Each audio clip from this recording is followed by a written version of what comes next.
love at this point to be introducing our, one of our White Ribbon Campaign co-chairs for the year, Congressman Bill Delahunt.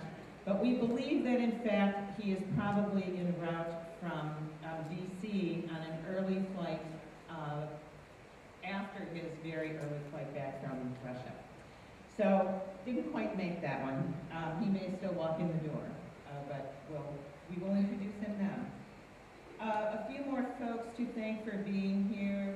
Representative Jim Dwyer, are you still here? Representative Bill Galvin, Chris Walsh, George Ross, Carl Ciartino, Johnson Back,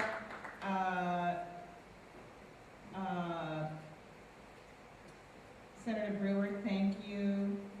Speaker DeLeo, are you thank you so much. Thank you.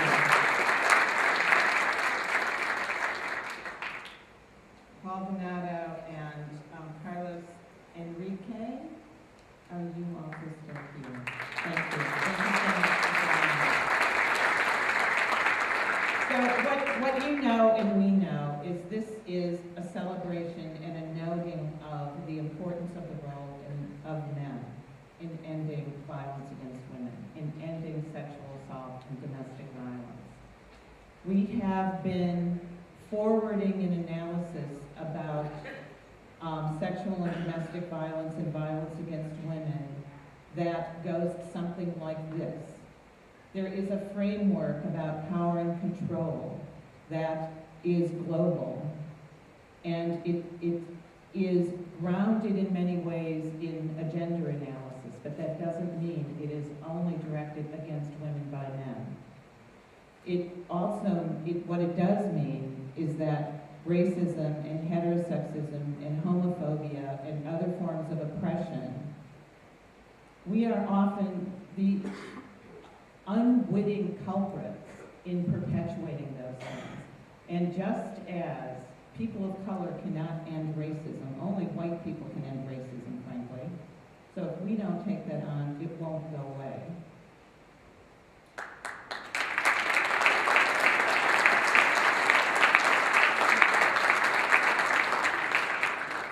It's also true that violence against women is not going to be ended by all of we women working on it without you men.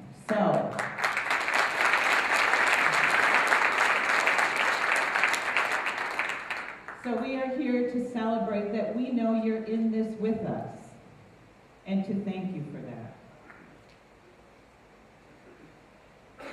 That is why we're here. Not to tell you things you already know. This is so much not about shaming, but about celebration. This is about asking you to look at each other across difference and understand that we need you to get over whatever kind of guilt you might have, because it's not helping us. And to forego all that and instead jump across and leap across that to the place of the hopeful place we hold for you. And thank you for being willing to step into that space and figure out how to do it. And we have the good fortune of having Craig Norberg-Bohm in our office every day, helping us, reminding us that there is that hope.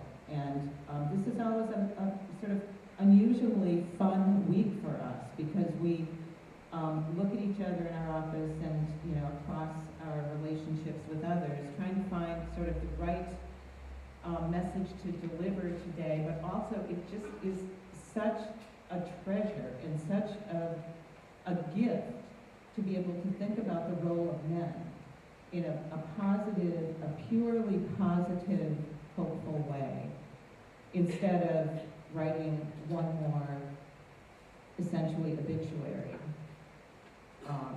or literally obituary, about a woman who was killed or a woman who was assaulted, most often by a man, or a man who was assaulted by a man, or a boy who was abused by a man. And not that women aren't violent,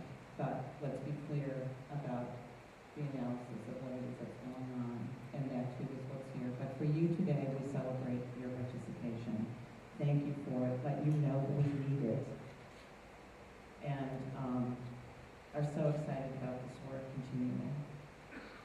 I now am going to introduce our other fabulous, wonderful co-chair. Michael Weeks is another example of a treasure of a man who has spent his life giving back to community, creating programs that create community, an advocate for people and communities. As the CEO and president of the Providers Council, he also looks out for the best interests of human services providers across the Commonwealth and thousands of the clients and users of these services. He understands what it means for local community-based sexual and domestic violence programs to provide life-saving services and what's at stake when their funding is in jeopardy. Michael has been recognized for his leadership on both the state and national levels and boards for his passion and for his justice. We couldn't be more pleased that he has joined us this year as a co-chair with Congressman Delahunt in our White Ribbon campaign. Michael?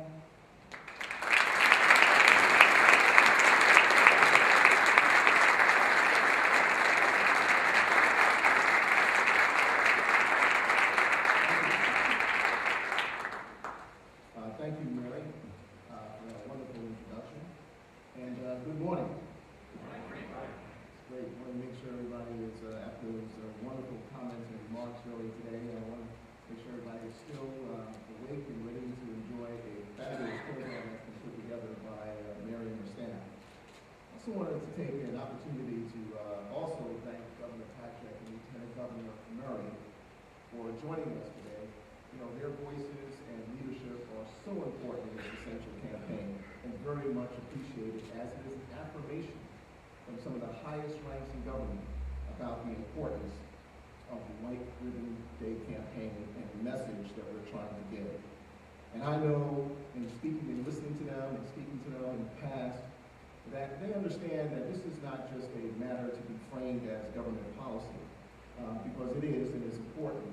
But it is a matter of their personal values, their personal fundamental values about the opportunity to end violence against women, that it is the right thing for all of us in our humanity to do that.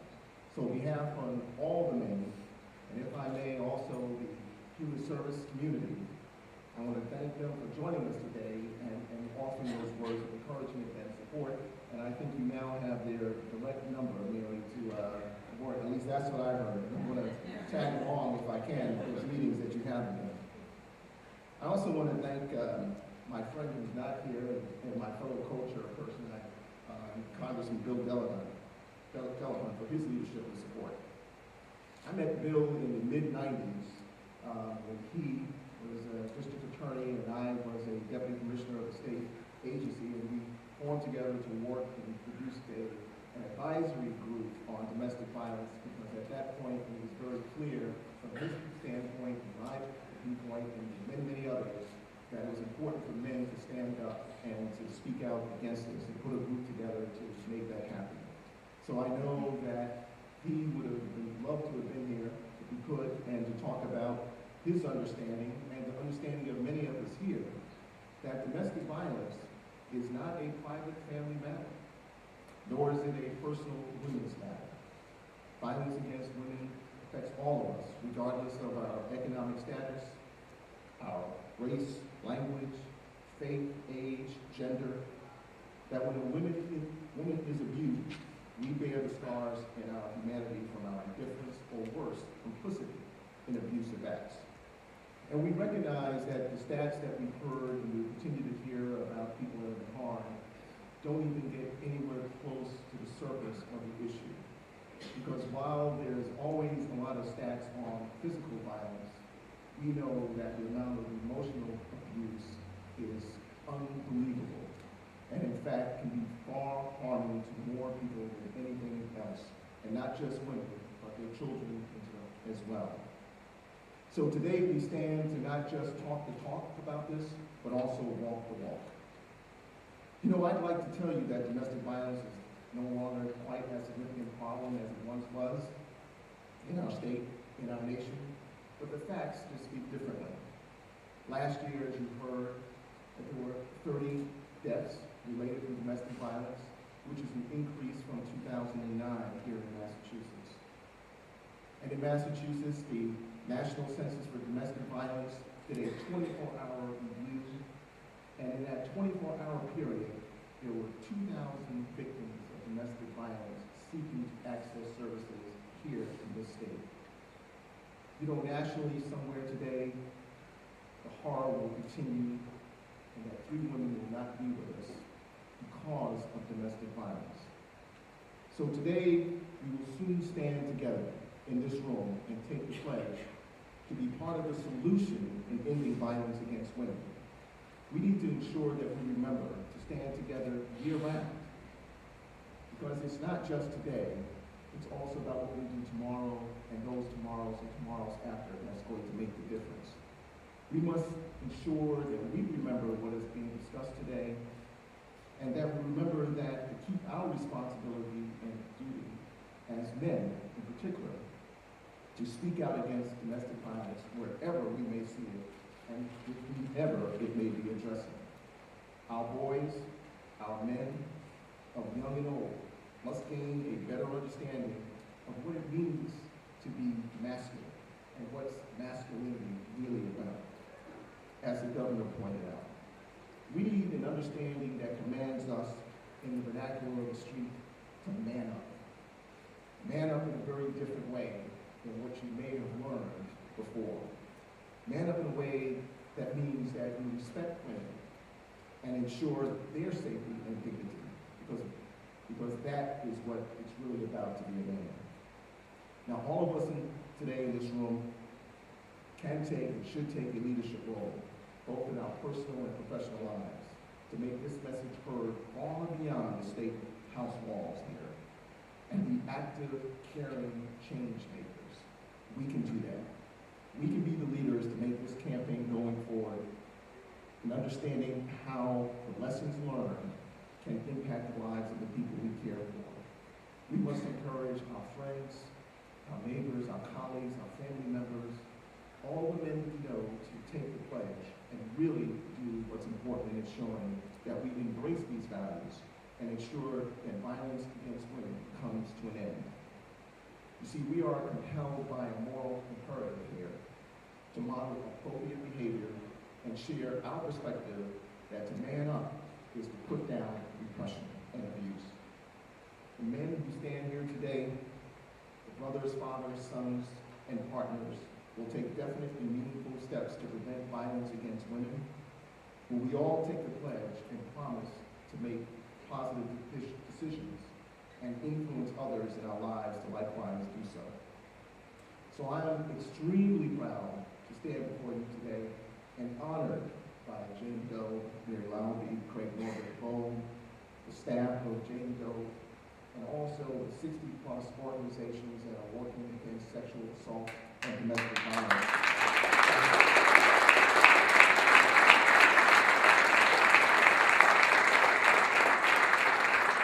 I thank you for the work that you do every day to eradicate sexual assault and domestic violence in our state. It is important work. I hope as a part of the human service community, I can offer the support that I can to you to do that. And I thank you for your attendance at this important event, and thank you for standing up and men for manning up in a new way. Thank you.